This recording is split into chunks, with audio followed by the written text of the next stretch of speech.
Hey guys, welcome to King's Banner Podcast. Today we're going to be talking about justice, and some other topics that really have to do with that grind my gears. And I think there's a lot of men out there that it grinds their gears too. There you go. A lot of gear grinding. There's a lot of gear grinding. Drives them up a wall. Yeah. Well, think about some of the guys we know, who are involved with things like White Rose Resistance, and they're just like, I don't want this topic to be just let's talk about abortion, because that's not what I'm talking about. But the question, what can we do in the face of something like abortion or true biblical injustice, is heavy on my heart. Yeah. It's a difficult topic. Yeah. Vigilantism, you could say, has to do with some of this. But then you delve into things like things that are really, really evil, like that guy that got smoked in New York because he's the head of a healthcare company. Like, that's not okay. Yeah. I just heard a story here in Texas about some crazy guy that got killed for some ridiculous reasons as well. Yeah, it's a weird time to be alive when we're watching everybody have an opinion about what justice is. Yeah. Everybody seeming to know deep down what real justice is, and everybody almost wanting to just burn things down and start over instead. It's a crazy season. The difference between doing what's right and being blackpilled. Yeah. Yeah. Hard line to draw sometimes, man. Can be. Yeah. You look around, you see what's going on, and you get why God flooded the world. You know what I mean? Can't say amen. The great flush. Yes. Great. Yeah. With a rainbow. Wow, what a royal flush that was. I'll tell you what, man. It hit hard. All right, so hit me. What are you thinking about here? Like, what are some of your questions? So, like, how do we fix the world? Is that what you're asking? Yeah, so okay.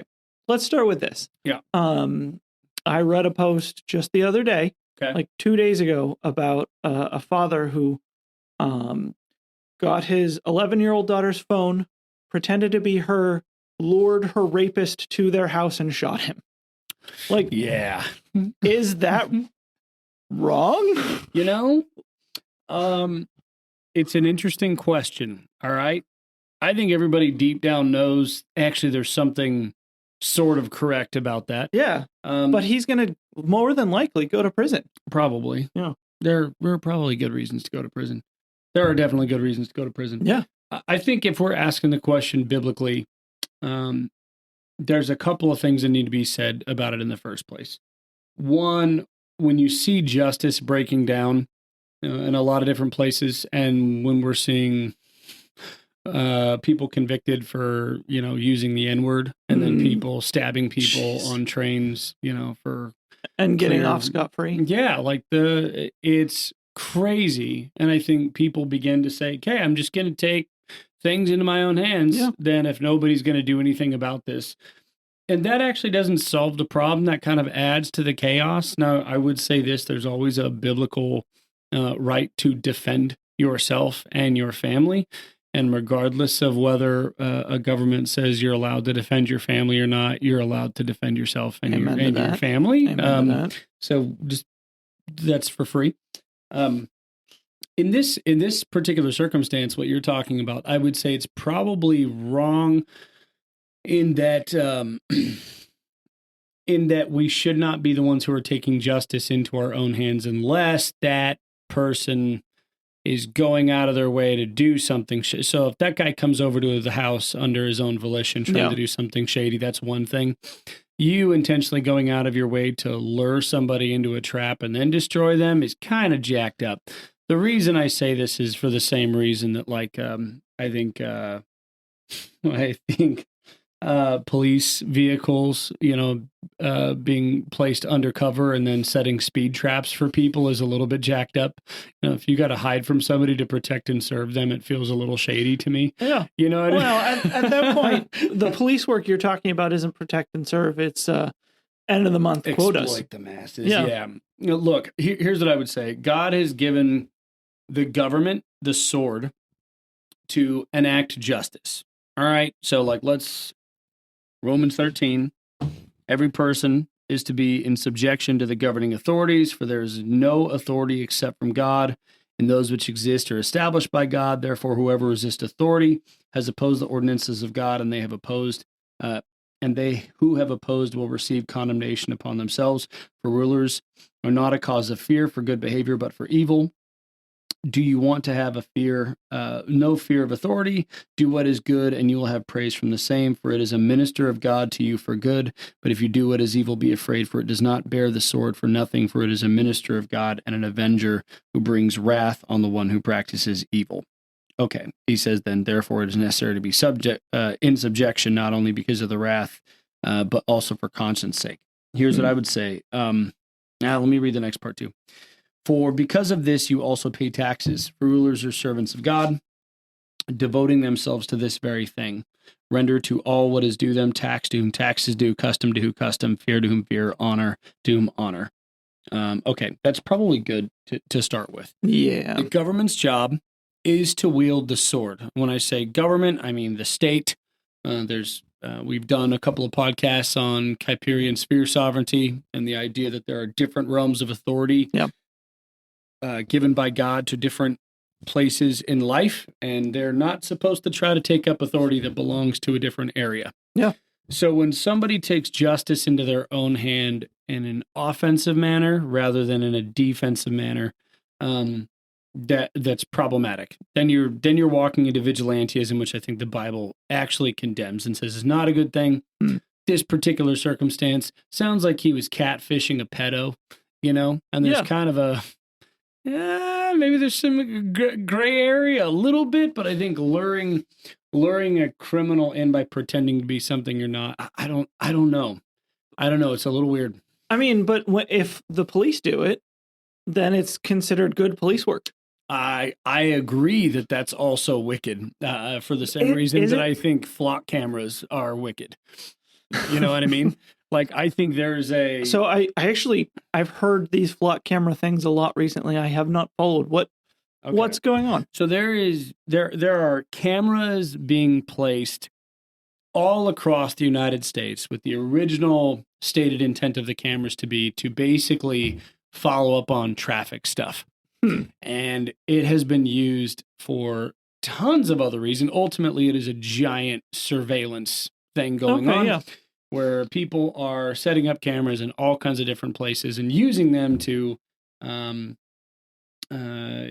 basically to monitor an entire state, nation, area, whatever. And people feel like it's a massive invasion of privacy to be watching everyone all the time in the event that somebody might be guilty and then we catch them. Not only that, but it's several things have happened where the flock cameras have been wrong and people have been like arrested and different things like that. And they didn't actually do anything wrong. It was just what we thought because of, the AI, the flock cameras couldn't be wrong. So it gets into the conversation about when would you rather be free or safe? Mm-hmm. You know what I mean? Yeah. Would you rather, well, there's the old, I think I have a meme from when Obama was in office when he basically said something like, in order to have, the security we need, we might need to give up a little bit of freedom. And then it was juxtaposed with, I think, Benjamin Franklin or Thomas Jefferson, who says, a man who is willing to give up a little bit of freedom for a little bit of security will lose both. Yeah, I think that's absolutely right. If you ever, read any dystopian novel, what you see is a bunch of people taking rights from other people under the guise of safety. You know what I mean? And eventually they just never get those rights back and never get the privacy back, and the totalitarian nonsense stays there. Yeah. I say all of this to say governments are given by God. Augustine called them a necessary evil. You know what I mean? Why? Because they're ran by people. Yeah. But it's an institution created by God to ultimately defend and protect its the public, the general public that it's overseeing. Mm-hmm. This does not mean that whatever governments say, Christians are just supposed to do. Yeah. That's not it. We wouldn't say that they are divine authority in that whatever they do, God's the only one that can judge them. we would say that they're supposed to defend and enforce righteousness. And to the level that they're doing that, you should obey, you should be helpful, and you should be subject to them. Where they are disobeying God, you should not obey and go out of your way to not do. This is why guys like John Knox famously said, resistance to tyrants is obedience to God. Yeah. We are supposed to, when wickedness is being put into laws and enforced, go ahead and be okay with being an enemy of the state. Yeah. Most of the disciples, I think all of the apostles, died as enemies of the state. And that's important to know, right? Christ was murdered by a state system, or at least the state system was used at the time. Yeah. So some people like to quote Romans 13 and basically make it this statement of whatever the government says, you have to go along with it. No. It's prescribing to governments what they're supposed to do and describing to us what it's supposed to look like when they're actually enforcing the things that they're supposed to. Am I the person that's going to be able to get into the nuts and bolts of every law and be able to tell you exactly what should be done? No. I can give you biblical perspective. I do think that luring people, based on their sin patterns into sin is probably Satan's work and not a Christian's work. Now you can push back if you want to, but for the same reason that I think we're seeing the government do that to people. And I think it's wrong. It's a little bit Minority Report-ish. You know what I mean? Yeah. But I mean, the pushback there is okay. Let's take the police sting instance here. So if you're selling alcohol underage or something. No. Well, like if they're catfishing a pedo. Okay. Sure. Because I've seen videos of like police operatives actually doing this. Yeah. And it's not just someone who has these inclinations, it's someone who's already done these things. How would you know? They've been convicted by it. Okay, so following up on people who have already been convicted for these particular... I don't think that's what's happening. Some of it... 90% of the time. A lot of it... I'm assuming they're just putting this stuff out, trying to catch people who are doing shady things. They're trying to catch certain... Like, there are certain people who are targeted because there's reports of things happening, but there's no evidence. Yeah. This seems to be... Again, this is one of those areas where it's like the details may be... The details matter. The devil may be in the details, quite literally. Yeah. But, ultimately, like, everybody loves Batman. Like, sure. We love... That's your argument? No. But Batman. You're trying, not wrong. I love Batman. I'm trying to pull a more grand example here, like, that we can come to. Like, I think that governments should be aware of what's going on. I think that they should be delivering justice. I think people should be innocent until proven guilty.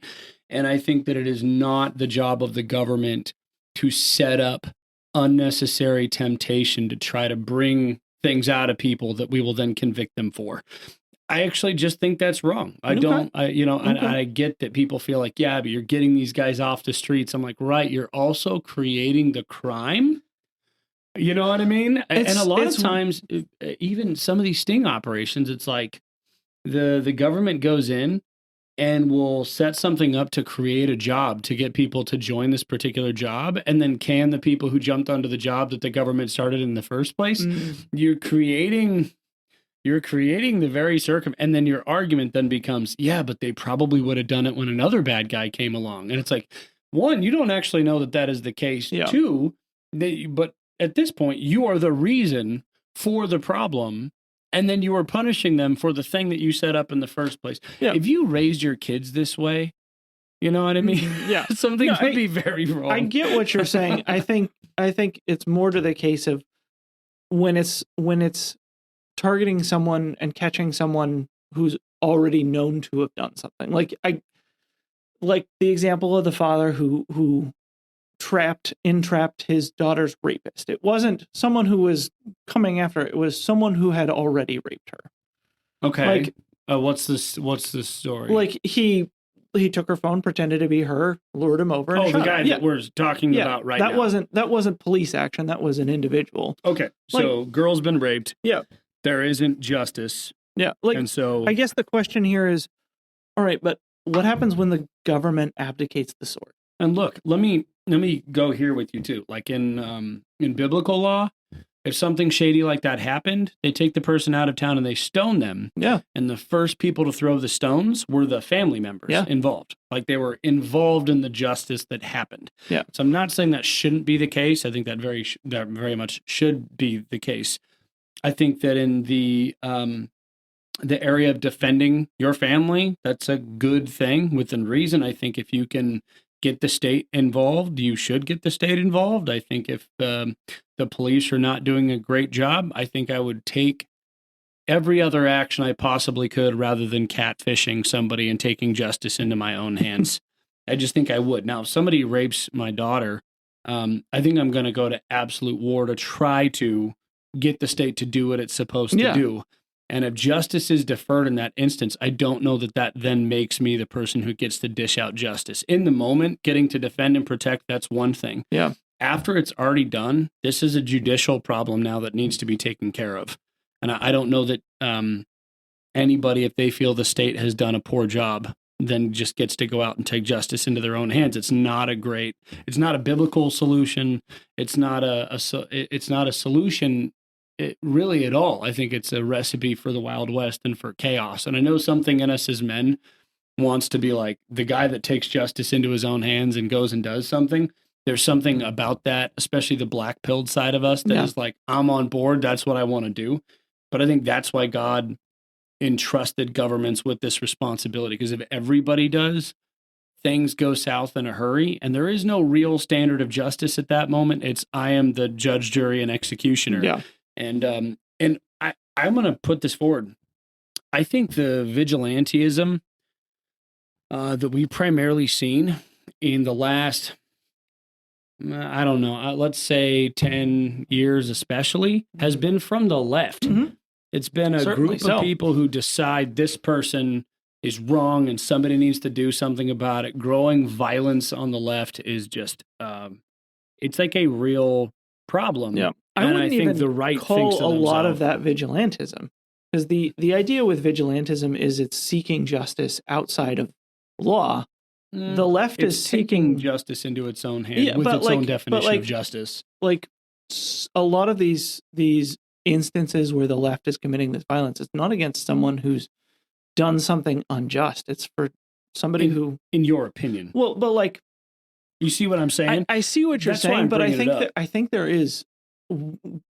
So I think there's a gray area, but I think there's black and white. A vigilante is somebody who is a government unto themselves. Okay. I'm currently deciding what is just and what is not just, and I'm making the decisions even about what should be done. You ever watched I don't even know if I probably can't recommend it, but there's this part in The Godfather where he goes to the Godfather and this guy talks about these guys who beat up his daughter. Mm-hmm. And he's like, what do you want me to do for you? He says, I want all of them killed. I want justice. And he says, that's not justice. He says, you're not asking for justice. She's still alive. You want them dead. That's not justice. But I think it's a great picture of the heart of a person, which is, I want to reciprocate way worse. If somebody does something to me, I'm going to take this into my own. Those guys should get, you know what I mean? Mm-hmm. Emotions get caught up in things.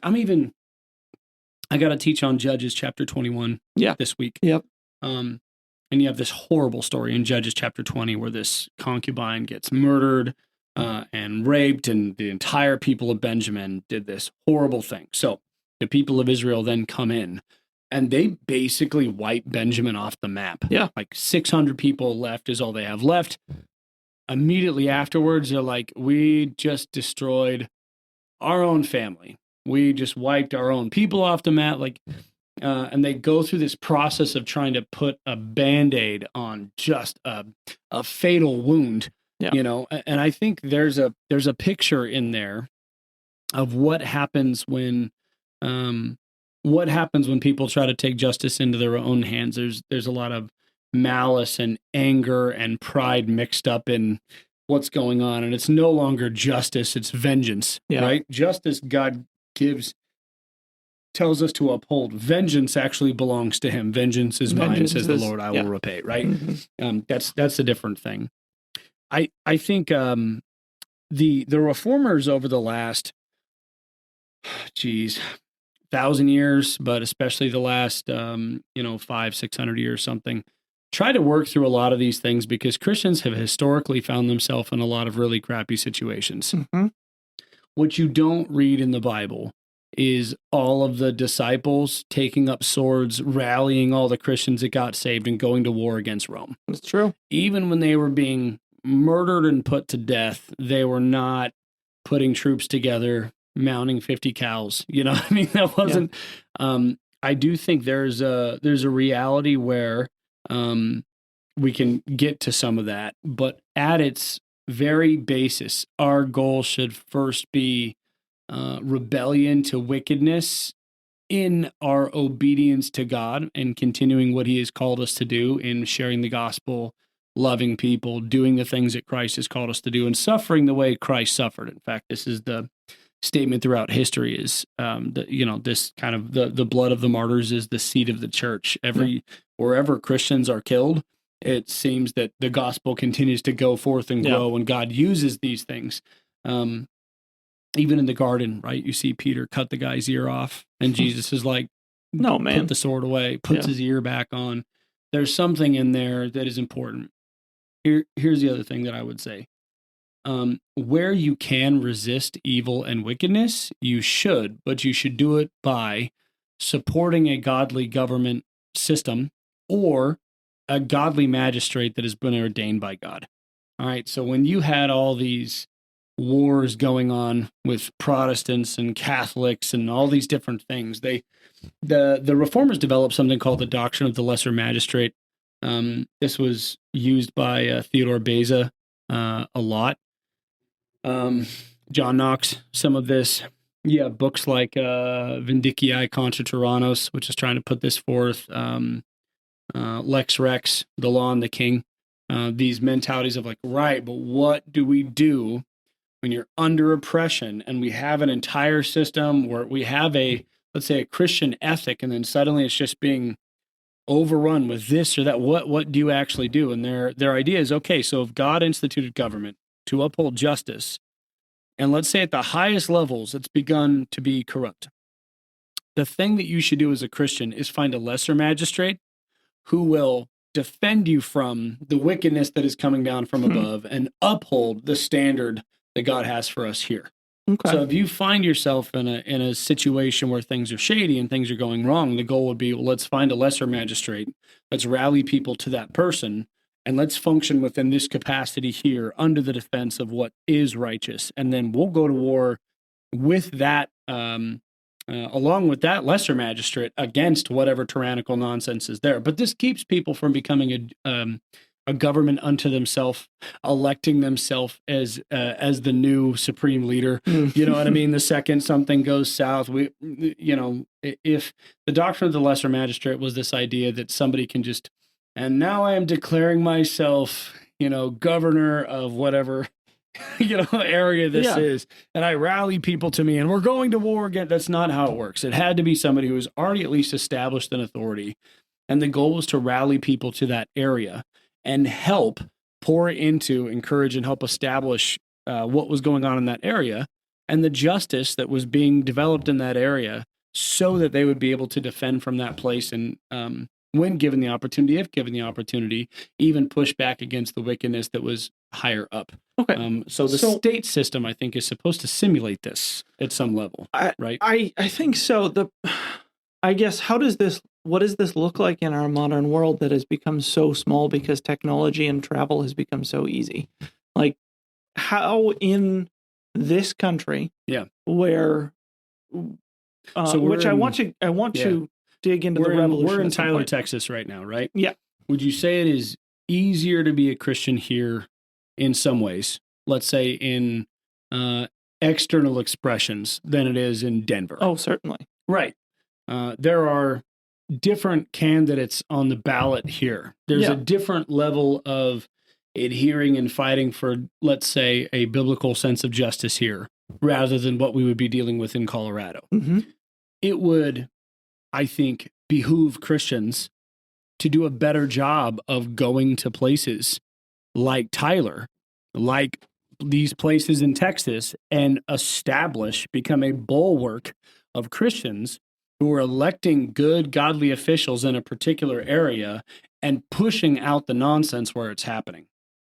I think, unfortunately, I feel like you see this with Islam all over the place. They'll find a particular pocket, they'll stick it out in that area, they'll eventually elect leaders, they create their own thing, and then soon enough, they got more people on the ballot, they're running a particular area in this way. And Christians are kind of this disjointed, dysfunction. They're really bad at this.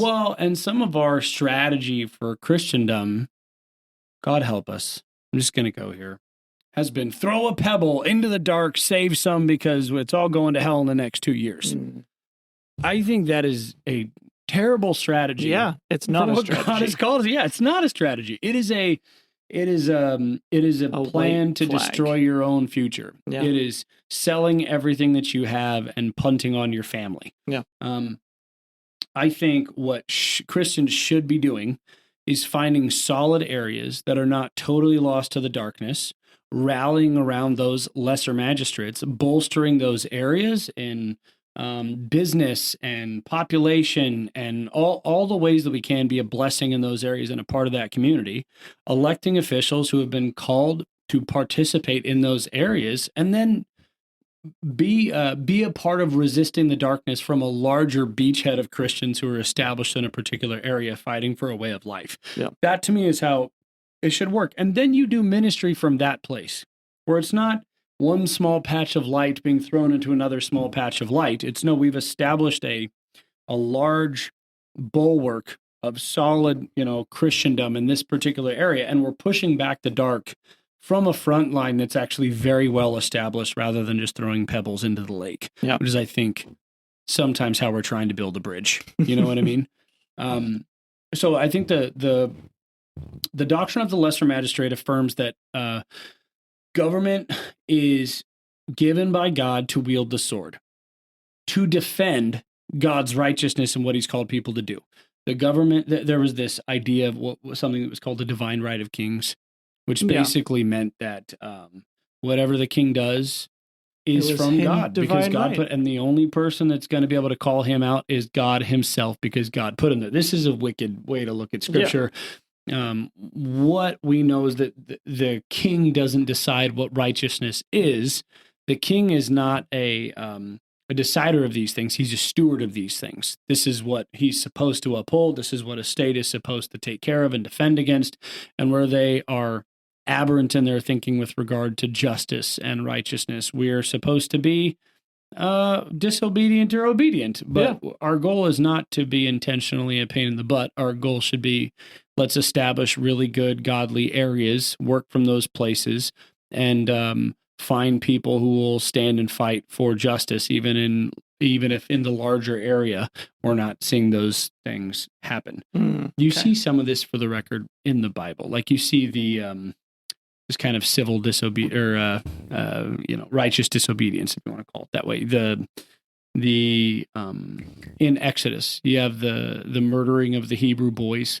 Oh yeah, right, and you have the midwives who just outright lie to the Pharaoh, and they're they're too quick, murdered before. Like it's just, we're really having a hard time, making this happen. You see different people being disobedient. You see in Acts, obviously, with Peter, and the whole Sanhedrin is like, you need to stop doing this. He's like, look, we got to obey God rather than man. This is what God has called us to do. You are supposed to be defending what God has called us to do. At this moment, you're commanding us to do the opposite of what God has called us to do. We're not obeying those things. That's not what we're doing. During COVID, when the strip clubs were open and the dispensaries were open and gyms were open, but you weren't allowed to go to church. Well, the Bible tells us not to neglect meeting together. Yeah. Right? So I'm going to obey the Bible. And if I get put in jail for that one, that sucks. Should probably move to an area where there's a better, lesser magistrate who will actually uphold and defend the law. And now we're here. Is that a call to abandon all areas that are godless?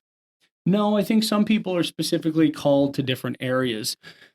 But I don't think you should expect justice to be upheld by godless governments and godless areas. And in fact, the Bible tells us in Isaiah, especially chapter 3, that wicked rulers is a form of wrath that God pours out on wicked people groups. Yeah. It's exactly, you're sitting in the fullness of what we deserve at this point. Now this is the king that you've asked for. This is what you get, and he will be a scourge against you. Anybody who just wants to read through the book of Judges, I really feel like this would really help you understand what that cycle looks like when these things happen. But so vigilantism creates a system, bro, where people become a government unto themselves. They end up deciding what justice is and what justice isn't. They're separated from the community itself. They're not part of, you can't say that person is necessarily called by God or established by God in that particular area. And if you try to reproduce that across the board, let's say in a world where you have 25 Batmans, do you think they get along? No. I think every Batman hates the other Batman. Probably. Right? And I think the God is a God of order, not a God of chaos, even though he works in the chaos to bring about order. And I wish I could say that there's a way better way to do this and go burn down that abortion mill or something. But that's just, it's not within our Christian right to take justice and the sword into our own hand unless we are defending that which God has specifically given to us, or we are, along with another magistrate, taking up arms the way that we're supposed to in a God-ordained way, which is frustrating. It is frustrating. And I can throw hypotheticals against the wind all day because look, let me go there with you. Yeah. One of my favorite comic book people is the Punisher. Yeah. All right? Yeah. There is something in me and most good people I know that is like, yeah, let's do this thing. Nobody else is going to do. I'm going to full send. Let's go. If they kill me, dying for the, fighting for the right thing, that's best case scenario, right? I think we have something in us that longs for justice. Yeah. That's why there's so many crime and court shows. Yeah. Everybody wants to see a bad guy get cooked. You know what I mean? The problem is when culture starts deciding who the bad guys are and who the good guys are. And then those cultures who start making those decisions start putting people in places of power where they're not honoring what God said. Or you have a whole group of vigilantes who are working on a whole different definition of justice and this and that. I want to fight for God's law. Yeah. I want to fight for what God has established. And I'm aware that in different scenarios, you may be the smallest minority, and we are just working through this, trying to be a blessing to the place that we find ourselves in. I mean, the Bible clearly tells us we're supposed to pay taxes. Yeah, I wanted to get into that. So, look, I'm just going to go here with you, all right? It drives me insane. This is one of those areas, biblically, I cannot get around. Because Paul tells us that we're supposed to be paying taxes. Peter tells us that we're supposed to be paying taxes. Those were governments that were actively executing Christians, and in some cases, burning them covered in wax at their dinner parties. So I can't say, well, if a government is funding something that is less than savory, I no longer have to pay taxes to that government, because clearly at that particular time, a lot of really unsavory, terrible things were happening, and they were still like, no, we are it's a lot like tithe. All right. Yeah. I'm just going to go here. It's a lot like tithe because the goal is to give to God through the means that he has given us to give to God, as opposed to deciding whether or not I have to give to God because the means which he has given me isn't to my liking, or I think they maybe aren't doing all the things that I want to with it. You are not in sin for doing what God calls you to do if somebody is not doing what God has called them, if somebody is not doing what God has called them to do with the resources that God has told you to give to them. That is there's a degree of separation there. I think where you're allowed to not give, you shouldn't, but where God explicitly tells you you are to give these resources in this area. Yeah. Now look, if there's a way, if you're one of these geniuses that knows how to pay taxes in such a way that it's not funding nonsense, great, do that. And if you can find a lesser magistrate who is making sure that tax dollars go to less stupid nonsense, like, oh man, what was the USA, all the stuff that Doge was doing. Yeah. Like, this is where our dollars are going. Great. funding trans plays in Africa. It was crazy. Yeah. It was like, the Ukraine needs condoms. You know what I mean? Like truckloads of it. Like why are these the things that are happening? I don't know. But what I do know is we're supposed to pray for governments. We're supposed to pray for their salvation. We're supposed to be people of peace. As far as it depends upon us, we should be active in paying our taxes and trying to be a blessing to the area we find ourselves. I think about even the Israelites in Babylon. And he's like, be a blessing, get married, open businesses, do everything that you can. But no, this is not a godly society. This is a godless society. And I want you to be a blessing to it. Yeah. And I think that is, that's a difficult thing because we want some utopian circumstances. But I think our goal is to be godly, defend our families, defend ourselves. And in circumstances where you have a governing official that is better and you think doing a better job of upholding the standards that God has given them to uphold, you should go to that area, bolster that area, and use it as a bulwark to defend yourself and others and push forward light and righteousness, because righteousness exalts a nation. But I think the second that we step outside of the spheres of governing rights that God has given to us and in the areas of our life, whether that be in the church, in the family, in the state itself, I think we're asking for chaos. All right. So let's take this a step up and a step back. Okay. The American Revolutionary War. Yeah. This is good. Let's go there. This is good. And not just that, but in general, looking at what point do you see, or can we as Christians see that it has gotten so bad and so broken that it's not fixable? It's time to take up arms and build it anew, burn it down and build it anew. Yeah. So you had people in Parliament who thought the revolution was, well, maybe not a good thing, but the autonomy of the states was a good thing. Yeah. You had different governing officials. You had mayors. You had judges. You have lesser magistrates, right, in these particular areas, overseeing these areas, who represented the will of the people in those particular circumstances, especially pertaining to what they saw was unjust or wrong.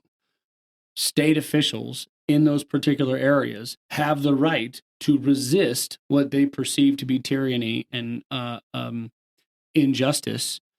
And those people who are with that lesser magistrate have every right to fight with that lesser magistrate against tyranny.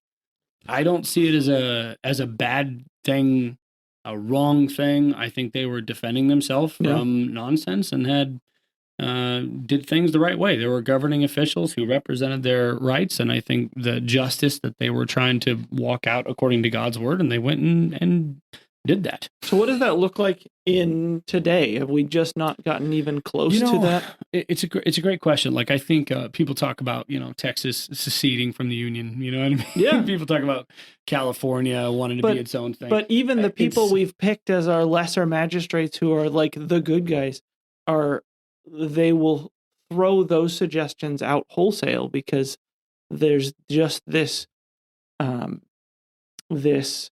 fog of you can't say, secession. You can't do, like, there's this idea that, we can't even go there. It's not so bad. I think you should avoid war up until it is the only thing left to do. R.J. Rushdoony really helped me think through this. He had 8 principles to just war. You want to hear them real quick? I do. I feel like they were helpful. The first one was the principle of a just cause. Like, there actually has to be a good enough reason to say, let's do this. And like, I think a lot of people will kill each other over a sandwich. You know what I mean? Like, I think some people getting hyped up and frustrated, one circumstance can create really horrible things, even like we talked about in the book of Judges. Yeah. The rape of this concubine, horrible thing that happened. Did it warrant an entire tribe of Israel, like I think it was 25,000 people being slaughtered. I don't think so. Maybe I go back and read through it carefully. I know judgment is necessary. I think if things get to a certain point where everybody was involved, man, maybe some stuff needs to get done. But there has to be like a principle of just cause. The second principle he has is that it should be a last resort. Yeah. I think that we should be doing everything that we can to not resort to shedding blood. And I think, I'm trying to think what the quote is, right? But people who haven't experienced war are stupid enough to want it. Yeah. You know what I mean? Yeah, I've seen that. And I think people who are caught up in and have actually walked through some of those things are the last people to recommend it, because once you've experienced something like that, you're not so quick to cry out for it. It also happens that when people declare war, it's not the people who declared it who are the ones that get killed. It's everybody else in the process. Okay, the principle of legitimate authority. War is just only if it is waged by a legitimate authority. Vigilante justice, gang warfare, and non-God-ordained means of social conduct is not war. It doesn't count that way. It's not the same thing. Somebody actually has to have the ability and the right to say, we are actually at war with this. We're going to fight against this. Okay, this one's important too. The principle of a successful prospect. Like if you have no hope. So even if it was a just cause, it was a last resort, and there was a legitimate authority, if you can't win, you know what I mean? Like if it's not like we should fight, but like, no, we're literally, all of us will die doing this. It's the right thing, but we're not going to win. Well, then that's a stupid idea. Hold up there, though. Yeah, go ahead. There's a lot of circumstances in the Bible that are no-win scenario. Gideon with his 300 against the thousands and thousands. Like, I wouldn't say those are no-win scenarios. I think if what you mean by that is mathematically, there's no possible way we could win. That's different. I think the question is, can you actually find success in this, or is it just everybody dies? I think God specifically called him to this. He rallied up a bunch of people who very much could go to that fight, and they had those people, and God made some changes along the way. And look, if you're doing things correctly and God tells you to whittle down your army and go for it, go for it. But I would say you'd better be hearing the audible voice of God in that particular circumstance. The principle of peaceful objectives. The goal of war is ultimately to create peace, to establish peace. Christ brings a sword, but he brings a sword because he's the Prince of Peace. And so he's going to war with things that are set against peace itself to be able to bring peace himself. Okay. And I think a lot of people's object is not peace, but vengeance. It's not peace, but, getting their way, feeling better about it, or punishing these particular people. This is the black-pilled idea that we're talking about. It's not that I want things to be better. I just want wicked people to pay. It's a different mentality. That's the fifth. I got a couple more. You ready? Yeah, send them. The principle of proportionate means. Ultimately, what this means is that you cannot punish somebody or do to somebody else way beyond what they have done to you or the reason for the war in the first place. Think about it this way. Punishment and crime. We would say that, the punishment doesn't fit the crime. Oftentimes in war, if this is part of the big argument with like dropping nukes. Proportional responses. Yeah, like was that 10 times the response to what was done in the first place? And some people would say, well, justified it because it saved more casualties from happening. I don't know. I don't know. But we would generally say that there has to be proportionate means. Whatever is done. I hate that one. Just because I think proportionate means in many wars past has ended up lengthening the war long past when it should have gone. Like I think of like the Vietnam War and trying to be proportionate with the all these things, and it ended up being the U.S. losing a war that they should have won. I think it's a good question. All of these principles are going to be derived from biblical truths. Yeah. So when we're studying God's law and what he's prescribed to us, so much of it is, look, you can't You can't put a thief to death. Yeah. You cannot punish this person at this level or this extreme. And you have to punish this person at least at this level for what they've done. Anything else, if we're talking about justice, it has to be justice. And so when you consider these people killed, let's say 2,000 of our people, and so we kill 800,000 of theirs. Yeah. Is it immediately like, oh, well, it was totally fine? I don't think so. Yeah. I don't think that's I think it would be hard. You would be hard pressed to back it up biblically. Yeah. No, and I think you saying it the way you just did kind of puts into perspective the reason why some of this is so hard is because our justice system here, we hear about so much of it being so broken with people who shouldn't be in prison because all they did was say the N-word, getting convicted, and people who should be in prison because they've committed murders and rapes and all these things, getting off by way of insanity. Right. Like we're seeing this so broken that and I think our tendency is to want to respond, but the wrath of God doesn't produce the wrath of man doesn't produce the justice of God. Yeah. Right. The last one is the principle of civilian immunity. Yeah. The goal is that the people that are not active in this particular problem don't get to be targets. Yeah. This is a real problem today. Everything going on in the Middle East, on every side, seems to be using the rules of war, you know what I mean, to their advantage, right? And to somebody else's disadvantage by breaking them themselves, you know what I mean, making other people play by the rules. One of the difficult things for Batman is he never kills the bad guy. Yeah. And everybody wants him to kill the bad guy. You know what I mean? Yeah. Everybody's like, no, kill him, or you're going to be stuck in this cycle for the rest of your life. Yeah. But it's the wrong thing. Oh, he's right. Like that's what makes the anti-hero's life so frustrating is that he has rules that not even he is, allowed to break. Yeah. Right. A couple of things. Yeah. So talking about the Middle East. Yeah. Everybody on all the sides are doing some shady, crappy things. We can agree on that.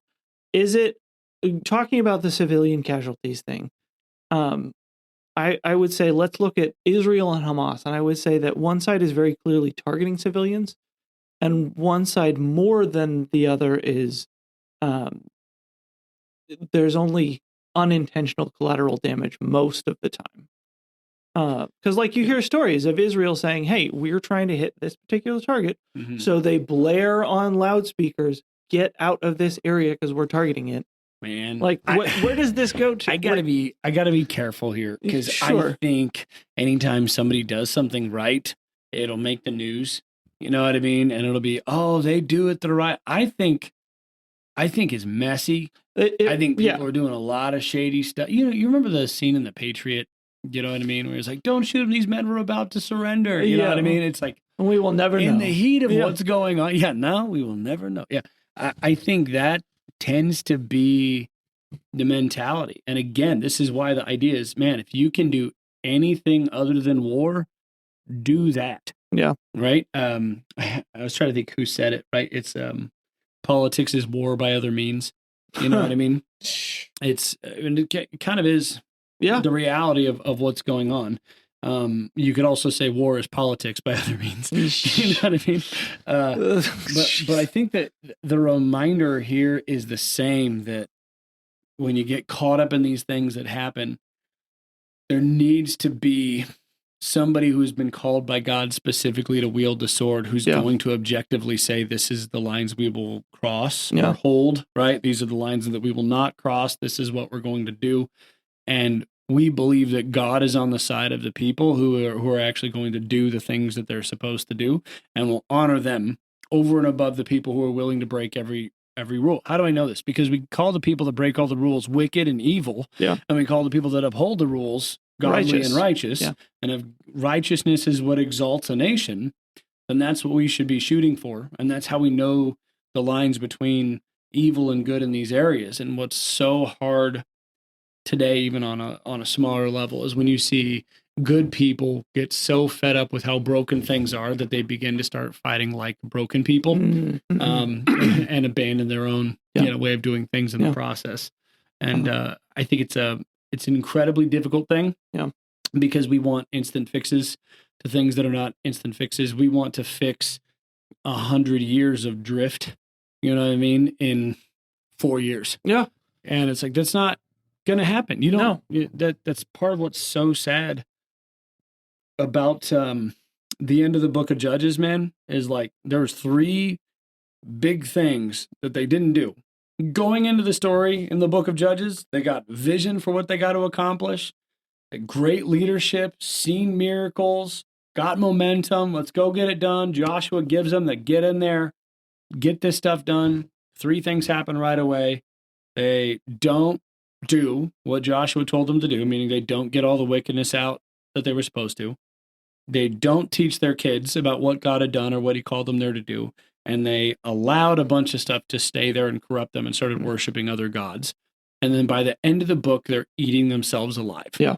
And I'm like, here we are in It's these a dumpster United fire. States. Yeah. And dealing with these things. And the goal shouldn't be, we need to take on more attributes of the wicked. Yeah. We shouldn't fight the dumpster fire with another dumpster fire. We should be doing everything that we can to create pockets where we're putting fires out and working from those pockets to make it to make it function well. So one other thing, then you talked. One of those principles was last resort. War is a last resort. Yeah. Do you want me to read his quote to you? Yeah, I would. In international relations, with tension, when tensions are raised, just war seeks to ensure peace and safety. Just war can only be waged as a last resort, requiring that all reasonable nonviolent options must be exhausted before the use of force can be justified. Even about the cities that threatened Israel, we read, "When thou comest nigh unto a city to fight against it, then proclaim peace unto it. And it shall be, if it make the answer of peace and opens unto thee, then it shall be that all the people that is found where therein shall be tributaries unto thee, and they shall serve thee. And it will make no peace with, and if it will make no peace with thee, but will make war against thee, then thou shalt besiege it." That's Deuteronomy chapter 20. He's making the point. God's command was, if you go to a place, seek peace first, try to get peace. Yeah. If you cannot get peace, then that's your option. Yeah. So all that in light, when do you know if you've missed your moment? I look at...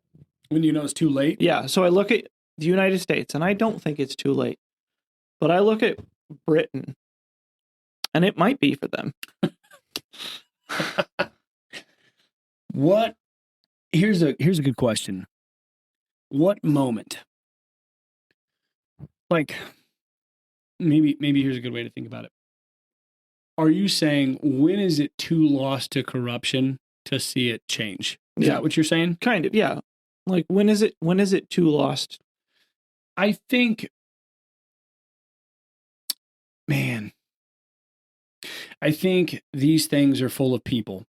Yeah. I think people come and go. I think some are righteous, some are godly. I think we see cycles of good things, cycles of bad things. And I think it's really sad to see good things crumble. And it's really good to see bad things crumble. And I think we're constantly in this cycle of God growing his church and bringing about redemption of all things through the rise and fall of corrupt things and broken things and their destruction, and him bringing about what he wants to in that process. I think things like the Roman Empire, we look back on and be like, the whole thing fell apart, this happened, that happened. What came out of the Roman Empire, though, was an explosion of Christianity into all kinds of different places. What we see is an absolute tragedy. Oftentimes, I think God uses to springboard the will and way that he wants to bring things about. Yeah. What's funny right now, and we brought it up on the podcast before, is like the church is growing in Iran and Iraq at these incredible rates. It's growing in China at these incredible rates. It's growing in like South Korea in these incredible rates, like Egypt. So many places, Christianity is growing in these massive numbers. Like, how is this happening? And I think sometimes we get so fixated on what's happening in another area that we think like somehow it's the end, or it's, it's like, no, God's going to do what he's going to do. Yeah. And in places that we look at and say they were corrupt, we used to be sending missionaries there. South Korea is sending missionaries to the United States. You know what I mean? Like they need help. You know what I mean? Yeah. And I think when we look at things, it's like, I think we say, is it too far gone? It's not Sodom and Gomorrah. It's not the kind of place where God says it'll literally never be inhabited ever again. You know what I mean? That's fair.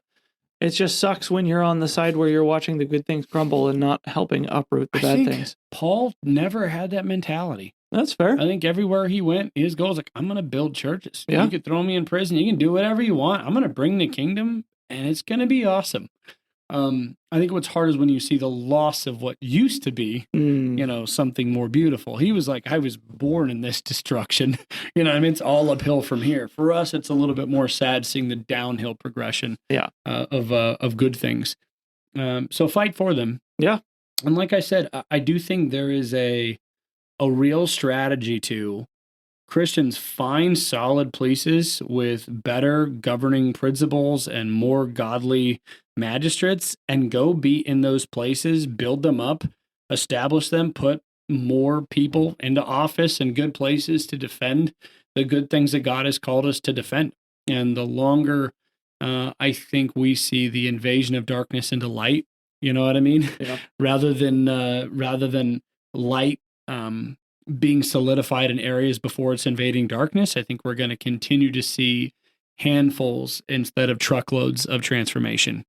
And I hope this at least gives some context for your case. I know it's a massively complicated It's a very big situation. Issue. And people try to capture this when you read things like Les Mis, what I mean? So much of it is like situation ethics. Yeah. What do you do when everything's the wrong thing? And I mean, talking about all of this, we didn't even touch on the Crusades, which we'll have to do at some point. Yeah. I'm going to get... I was talking to Jared. Yeah. He was wanting to come on and talk about chivalry, and he wants to talk about the Crusades. Yeah. I was like, let's do both. Please. Let's fantastic. I mean, yeah, we've talked about that. We'll get him on here soon, and I'm pumped about it, but hope this is good for you guys and informational. Yeah. All right. Have a great week, everybody.